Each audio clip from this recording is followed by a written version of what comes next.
अपने 2 दिवसीय कार्यक्रम को लेकर मुंगेर पहुंचे केंद्रीय मंत्री सह मुंगेर सांसद राजीव रंजन सिंह उर्फ लालन सिंह, जहां उन्होंने जैन भवन में chamber of commerce and industrial के साथ इस बार के बजट को लेकर एक परिचर्चा करते हुए बजट से देश तथा बिहार को होने वाले लाभ को सभी के समक्ष रखा, तो वह मौजूद लोगों की समस्याएं भी सुनी। इसके बाद प्रेस वार्ता के दौरान उन्होंने कहा कि देश को विकसित राष्ट्र बनाने के लिए देश को सशक्त राष्ट्र बनाने वाला बजट है, जनता में देश प्रेम जगाने वाला बजट है, देशवासियों की आकांक्षाओं को पूरा करने वाला बजट है। उन्होंने कहा कि आज अर्थव्यवस्था में भारत 5वें स्थान पर है, पर प्रधानमंत्री ने कहा है कि भारत 29 तक अर्थव्यवस्था में 3रे स्थान पर रहेगा, उसी को बल देने वाला बजट है। 5 लक्ष्यों जिससे देश विकसित बनेगा, उसी पर आधारित पूरा बजट है। हर क्षेत्र को और विकसित करने वाला बजट है।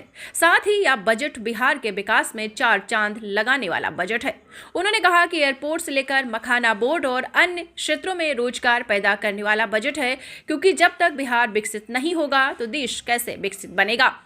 साथ ही बताया है कि कल यानी 24 फरवरी को देश के प्रधानमंत्री नरेंद्र मोदी भागलपुर आएंगे, तो किसान सम्मान निधि की 19वीं किस्त को वो रिलीज करेंगे। बिहार को लेकर वे नई घोषणा भी कर सकते हैं और कई सौगात भी दे सकते हैं, जिनका उन्होंने फीडबैक लिया है।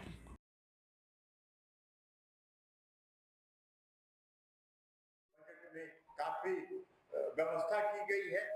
10,000 करोड़ रुपए 10,000 करोड़ रुपए का फंड इस बजट में एमएसएमई को, स्टार्टअप्स को खड़ा करने के लिए 10,000 करोड़ का फंड कर्णांकित किया गया है। आयकर की सीमा में मैंने आपको बताया कि 12 लाख तक की छूट दी है। उसके बाद सिर्फ 12 लाख तक की छूट आयकर की सीमा में नहीं दी है।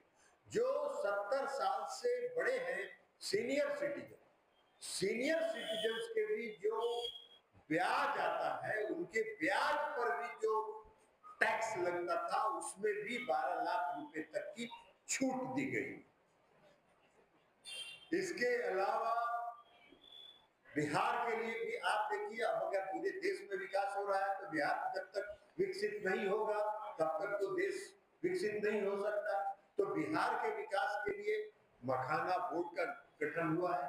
अब पूरे उत्तर बिहार में मखाना एक प्रमुख उपज है और मखाना की मांग आज पूरे देश की बात तो छोड़ दीजिए, देश में हर घर में आप जाइएगा इस देश में तो आपको उनको घर में मखाना मिलेगा।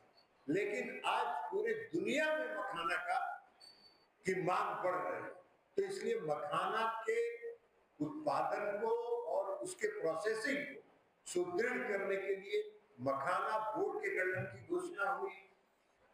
पटना एयरपोर्ट के विस्तार की घोषणा हुई। उसके साथ साथ पटना में ग्रीनफील्ड एयरपोर्ट्स नए निर्माण की घोषणा हुई।